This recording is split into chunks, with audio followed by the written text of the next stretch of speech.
We were back in court for the asset freeze hearing. The judge was an older woman who read through Artemisia's motion while we waited, then asked Mom's attorney if he had any objections to a limited freeze on the disputed accounts. He argued it would cause hardship, but the judge cut him off and said the evidence showed clear risk of asset dissipation. She granted the freeze, preventing Mom and Mark from moving or hiding money while the investigations continued. It wasn't a full victory, but it was protection, and I was learning that legal progress happened in small procedural steps, not the dramatic courtroom moments I'd seen on TV. Walking out of the courthouse, Dad asked if we won, and I told him we got what we needed for now. That afternoon, Augusto called saying he found a HUD-VASH unit, a one-bedroom apartment in a neighborhood near bus lines and the VA clinic. We scheduled a viewing for the next morning, and I barely slept that night, too nervous that something would fall through. The apartment was on the second floor of a plain brick building with a small parking lot. Augusto met us outside and walked us through the unit, pointing out the working appliances and explaining the lease terms. The walls were clean and white, the bathroom had actual water pressure, and the bedroom had a window that let in real sunlight. I stood in the empty living room and felt something loosen in my chest that had been tight since my 18th birthday, this knot of fear and uncertainty finally starting to unwind. Dad walked through each room twice, touching the walls like he couldn't believe they were real. Augusto said we could move in within 2 weeks once the final paperwork cleared, and I signed the application right there on his clipboard. The caregiver program sent an acceptance email that evening, pending completion of the training modules. I pulled up the online portal and started working through the lessons about medication management and mobility assistance and recognizing signs of distress. The training took 3 days to finish, but once I completed it, I'd receive a monthly stipend for helping Dad with daily activities and medical appointments. It wasn't much money, but it was reliable income, and more than that, it validated that taking care of Dad was real work, not just something I was supposed to do for free because he was family. Giovanni called the following week to say APS issued a preliminary letter of concern to Mom and Mark. The letter formally notified them that the investigation found substantiated evidence of financial exploitation of a disabled veteran. He was careful to explain this wasn't a final determination, but it was a significant finding that would support the criminal case and civil recovery efforts. I asked what happens next, and Giovanni said the full report would go to the DA's office for review, and they'd decide whether to file charges based on the evidence. Move-in day arrived on a Saturday morning. Dad and I packed our few belongings from the motel into trash bags and took the bus to the new apartment. Augusto met us there with the keys and helped carry stuff upstairs. Once he left, and it was just us in the empty space, Dad started pacing between the living room and bedroom. He kept asking what if the VA changed their mind, what if we couldn't afford it, what if Mom and Mark found us and caused trouble. His breathing got shallow and I recognized the signs of a panic attack building. I walked him to the couch and sat down next to him, guiding him through the breathing exercises Amelia taught me in therapy. 4 counts in, hold for 4, 4 counts out. We did it together until his shoulders relaxed and his hands stopped shaking. Then we unpacked slowly, turning the empty apartment into something that felt like ours, hanging Dad's few shirts in the closet and arranging our donated dishes in the kitchen cabinets. Agatha called Monday afternoon with an update about the bank investigation. She said they were issuing a larger provisional credit to my protected account based on their internal fraud findings. The amount would cover a significant portion of what was stolen from my college savings. She reminded me carefully that it was still provisional pending final determinations, but having actual money in an account that only I controlled felt like breathing after being underwater. I checked the balance 3 times that day, just to make sure it was real. Dad started seeing Victor Montes the following week. Victor was a VA psychiatrist who specialized in trauma, and his office was in the same building as the clinic where Dad got his other medical care. I waited in the lobby during the first appointment, flipping through old magazines and watching the clock. Dad came out an hour later looking tired but calmer.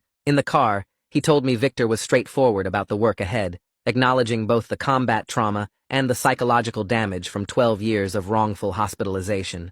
Victor was optimistic about Dad's capacity for healing, which gave us both something we hadn't had in a long time: hope. The following week, I took the bus to the community college and found Cassie Vicker's office on the 2nd floor of the Student Services building. She was younger than I expected, maybe late 20s, with a desk covered in forms and a coffee mug that said, "Deadline Survivor." I explained my situation without going into all the details, just that I was 18, responsible for my disabled veteran father, and needed to figure out college while managing his care. Cassie pulled up the fee waiver program on her computer and started clicking through requirements. She asked about my high school transcripts, and I told her they were still at my old address, but I could request copies. She made a note and then opened a course catalog, walking me through what a realistic first semester looked like for someone working part-time and caregiving. She suggested 2 classes to start, both online with flexible deadlines, and explained how the Disability Services Office could help if Dad had a crisis and I needed extensions. I felt my shoulders relax because she wasn't judging that I was starting late or that I couldn't handle a full load. She was just helping me build something that worked. We filled out the enrollment forms together, and she submitted my fee waiver application right there, saying it usually took 2 weeks to process. When I left her office, I had a printed course schedule for spring semester and a campus map with the financial aid office circled in red pen. Artemisia called 3 days later while I was helping Dad sort his medications into the weekly pill organizer. She said Mom's attorney reached out proposing that Mom and Mark would sell one of their cars to fund an initial restitution payment. The amount would be around $8,000, showing good faith compliance with the settlement agreement. I felt my jaw tighten, because any gesture from them felt like manipulation, but Artemisia was already talking through the terms. She said she'd negotiated that the payment had to go directly into the restitution escrow account, not to us, and they needed to provide the bill of sale and deposit confirmation within 30 days.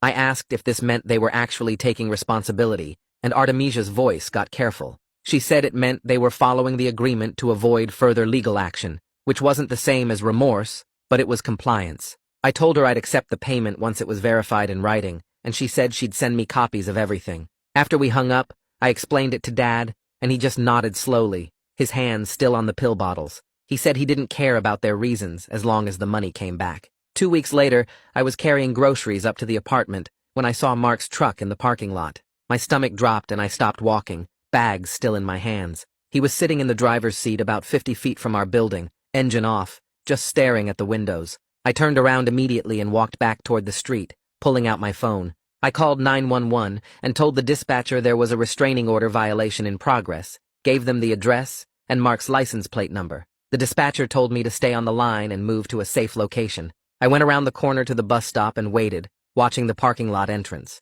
A police car arrived within 10 minutes, and I saw the officer approach Mark's truck. Mark started gesturing and pointing, but the officer wasn't having it. They talked for a few minutes, and then the officer walked Mark to the patrol car. I gave my statement to a second officer who arrived, showed him the restraining order paperwork on my phone, and confirmed Mark had no legitimate reason to be at our address. The officer said they were arresting Mark for violation, and I'd receive a court date notification for the hearing. The hearing happened the following week, and I sat in the courtroom watching Mark try to explain to the judge that he was just driving through the neighborhood. The prosecutor presented the police report, the GPS data from the 911 call showing I was at the apartment complex when I called, and photos the officer took off Mark's truck parked in our lot. The judge looked at Mark and said this was a clear violation of a protective order and asked if he understood that the order existed specifically to prevent this kind of contact. Mark started to argue, but his attorney put a hand on his arm. The judge extended the restraining order to a full year and added a warning that any further violations would result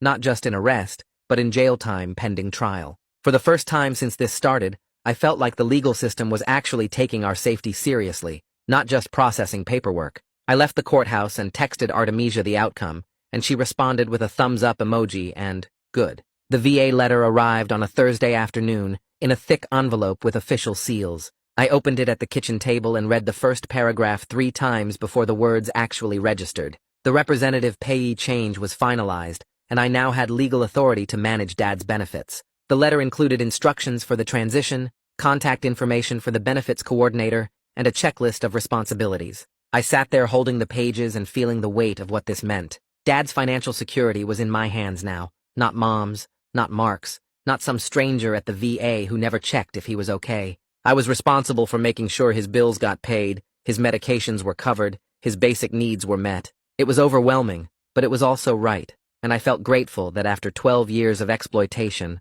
someone finally trusted me to do what should have been done all along. I walked into the living room where Dad was watching the news and showed him the letter. He read it slowly, and then looked up at me with wet eyes and said, "Thank you." The first caregiver stipend payment hit my account on the 15th of the month. I was checking my phone during Dad's doctor appointment when the deposit notification popped up. I stared at the screen for a full minute, reading the amount and the description line that said, VA Caregiver Support Program. It was small, only a few $100s, but it was reliable income that would come every month. Combined with Dad's benefits that I now controlled properly, we could actually budget for rent and food and basic stability without constant crisis. I showed Dad the notification when we got back to the car, and he squeezed my shoulder. On the way home, we stopped at the grocery store, and I bought actual fresh vegetables instead of just ramen and canned soup, and it felt like a luxury, even though it was just normal food that normal people bought. Agatha called the next week to confirm the restitution escrow received its first payment from the car sale.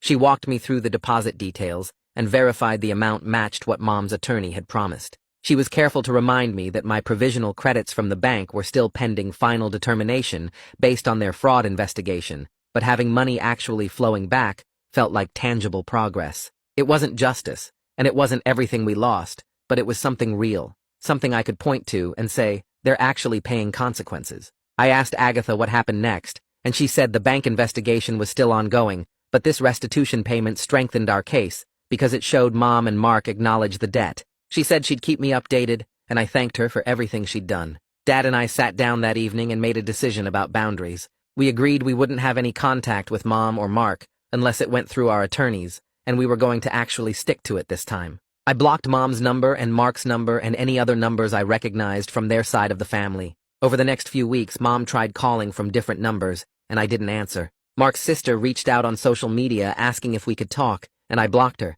Mark's brother sent a message saying I was tearing the family apart, and I deleted it without responding. Every time I held that boundary, instead of caving to guilt or curiosity, I felt a little bit stronger. The consistency of not engaging created a calm I didn't know was possible, like I could finally breathe without waiting for the next manipulation or crisis. 3 months after I woke up to cold water on my face, I was sitting at our kitchen table with Dad's evening medications laid out in front of me. The apartment smelled like the cheap chicken and rice I had in the oven, and my laptop was open to my community college syllabus for the online writing class I'd started the week before. Dad was in the living room watching some cooking show, and I heard him laugh at something the host said. I looked around at the small space we'd made ours, the thrift store couch, the donated dishes in the cabinet, the VA appointment reminder stuck to the fridge with a magnet. This quiet domestic moment, this ordinary Thursday evening with medications and dinner and homework, this was what stability actually looked like. Not dramatic or exciting, just solid and predictable and safe. I'm not going to lie and say everything is perfect now, because it's not. We're still in therapy, still dealing with legal proceedings, still learning how to be father and son after 12 years apart. Dad still has nightmares and panic attacks, and I still get angry about the childhood they stole from us. But we have a home with our names on the lease. We have food in the fridge that we bought with money no one can steal, and we have a plan for what comes next that we built ourselves. That's not a happy ending where everything wraps up neat and everyone lives happily ever after. It's something better. It's a solid beginning. Well, that was a journey through the worst parenting decisions ever made. If you're sitting there thinking your family's complicated, at least they probably didn't fake anyone's death. Probably. Anyway, subscribe if you want more stories that start terrible and end with a tiny sliver of hope. And hey, if you learned anything today, maybe it's that the legal system occasionally works. Shocking, I know. All right, I'm out.